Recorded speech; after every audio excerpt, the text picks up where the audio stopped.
네, 큐브의 키워드는 언제라는 키워드를 가지고 왔습니다. 드루킹 댓글 여론 조작 사건에 연루된 혐의로 기소된 김경수 경남지사의 대법원 선고가 하루 앞으로 다가왔는데요.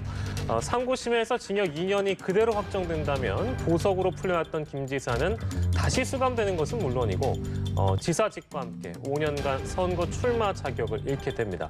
이번 상고심에서 핵심 쟁점 뭔지 또 선거 결과에 따른 영향, 또 파장까지 짚어보도록 하겠습니다. 오늘 두 분과 함께하겠습니다. 손정혜 변호사, 최진봉 성공회대 신문방송학과 교수 모셨습니다. 어서 오십시오. 안녕하세요. 네, 이제 그 최종 결론이라고 봐야 되겠죠. 이제 내일 상고심 선고 공판이 열리게 되는데 혐의 요약부터 좀 해보도록 하겠습니다. 손정혜 변호사께서 요약해 주시겠어요? 네, 일단은 킹크랩이라는 프로그램을 이용해서 댓글을 이제 조작했다, 여론을 조작했다라는 혐의로 이제 컴퓨터 등 이제 사용 방해죄가 적용이 됐고요.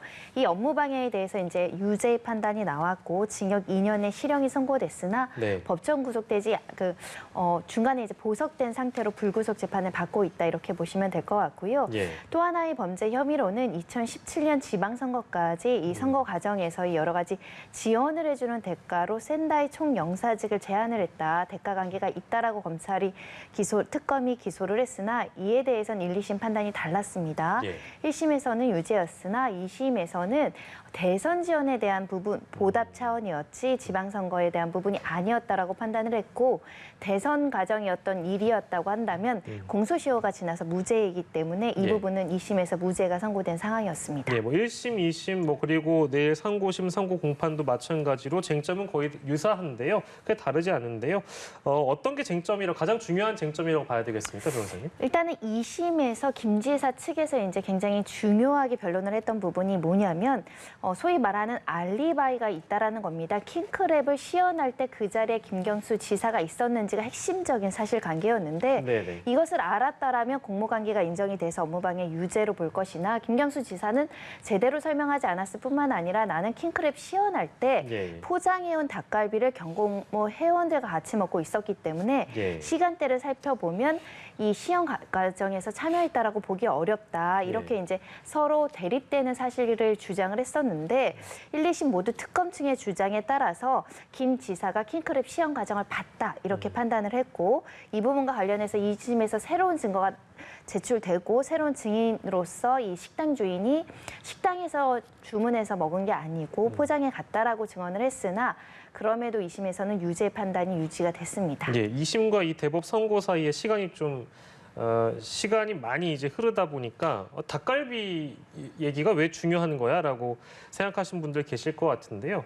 닭갈비 식사 여부가 왜 중요한가 최진봉 교수께서 좀 쉽게 설명해 주신다면요. 예, 지금 이제 말씀하셨지만 닭갈비를 포장해서 먹었냐 안 먹었냐의 문제예요. 예. 근데 그 당시에 이제 시연하는 시간하고 닭갈비를 먹은 시간이 일치하거든요. 예. 같이 있어요. 그러면 시연하는 시간에 있어야만 그 킹크랩 시연을 봤던 거잖아요. 네네. 근데 그때는 닭갈비를 포장해서 먹었다고 주장을 하고 있기 때문에 시연을 보지 않았다고 주장을 하는 거예요. 김경수 지사 측에서는 본인은 킹크랩 시연을 참관하거나 보지 않았다고 주장을 하고 있고 예. 그다음에 이제 검찰 측에서는 그 시연 장면을 보고 승인해 줬다. 고개를 끄덕였고 예를 들면 동의해 줬다. 이런 의미로 지금 얘기를 하고 있거든요. 예. 그러니까 2심은 김경수 지사가 닭갈비를 주문해서 먹지 않았다고 지금 판단을 하고 있는 것이고요. 김경수 지사 측에서는 아까 손정혜 변호사도 얘기했지만 식당 주인까지 증인으로 내세우면서 주문해 와서 먹었다.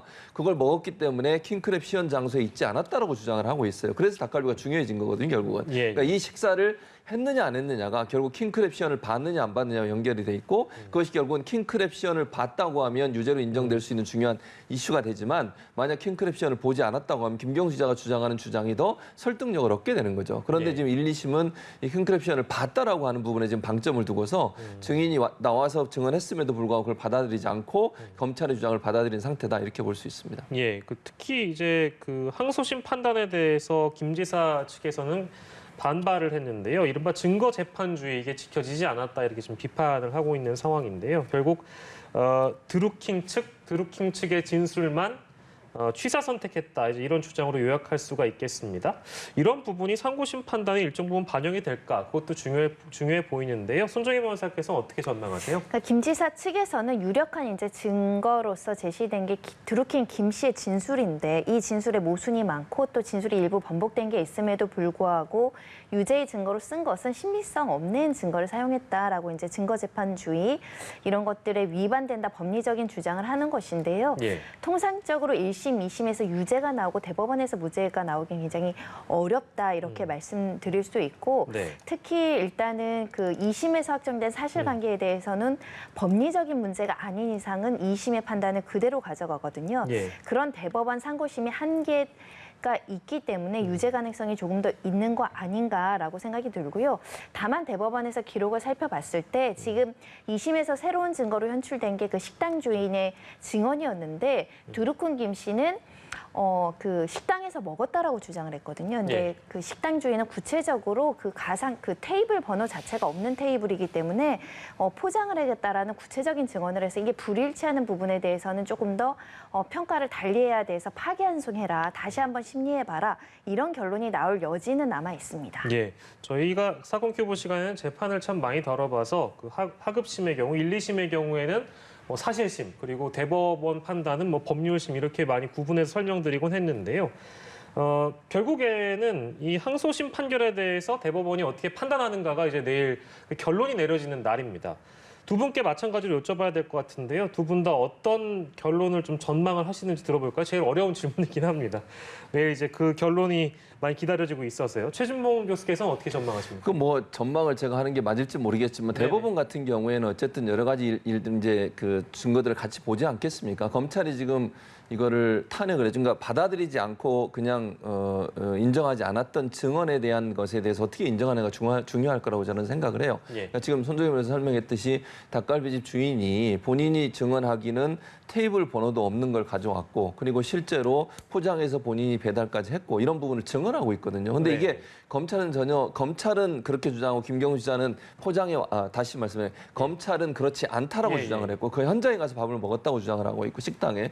그러나 김경수 지사 측에는 포장이 온 게 증거가 있고 증인이 있는데 왜 그걸 받아들이지 않느냐라고 얘기를 하고 있기 때문에 대법원에서 이제 대법관들이 이 부분을 받아들이냐 안 받느냐가 중요할 거라고 생각해요. 왜냐하면 이게 킹크랩 시연을 직접 시연을 받느냐 안 받느냐가 사실은 키인데 그걸 증명하기 위해서는 닭갈비 집에 가서 먹었냐 배달해서 먹었냐가 또 하나의 중요한 이슈가 될 수밖에 없기 때문에 예. 이 증언을 한 이 집 주인, 그러니까 식당 주인의 말을 어느 정도까지 받아들이느냐가 결국은 대법원에 상당히 논쟁이 될 수 있을 것 같아서 뭐 조심스럽게 저는 대법원 같은 경우에는 이 증언에 대해서 좀 더 그 신빙성을 갖고 받아들일 가능성을 배제할 수 없다. 저는 예. 그렇게 봅니다. 예, 손정희 변호사께서는요? 항소심 재판부가 굉장히 오래 그 재판을 했거든요. 더군다나 선고기일이 연기되면서까지 굉장히 상세하게 관련된 쟁점에 대해서 여러 가지를 살펴봤는데 그럼에도 불구하고 물적 증거가 있다라고 일부 본 겁니다. 일단은 네. 킹크랩 관련한 접속 기록이 그 당시 그 당일날 킹크랩이 시험됐다는 점과 그리고 수많은 여러 가지 SNS 상으로 기사를 주고받고 그에 대해서 응답하는 내용들이 현출이 되어 있기 때문에 이 공범관계가 대법원에서 그 부인되기는 사실상 좀 어렵지 않을까 한계가 있을 것이라고 생각이 돼서 유죄가 인정될 가능성이 현재로서는 있어 보입니다. 예, 유죄로 인정되느냐, 혹은 무죄 취지로 파기환송되느냐. 아무튼 김경수 경남도지사에게는 사실 정치 생명도 좌우가 되는 중요한 날이기 때문에요.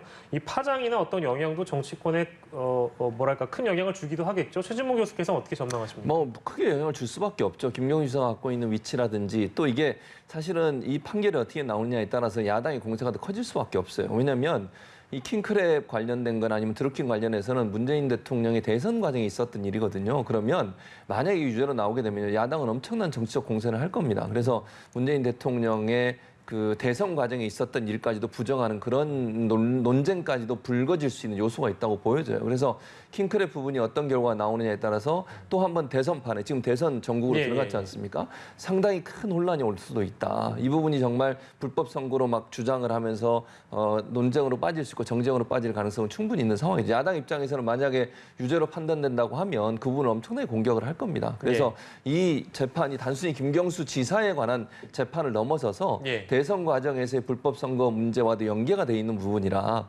상당히 큰 결과, 예컨대 어떤 결과가 나오든 그 결과가 지금 현재 대선판에도 상당히 큰 영향을 미칠 요소로 작용할 가능성이 있다고 보여집니다. 예, 알겠습니다. 어떤 결론이 나오는지는 내일 알 수 있습니다. 내일 아마 저희 시간에 이제 이 결론이 전해질 수도 있을 것 같은데요.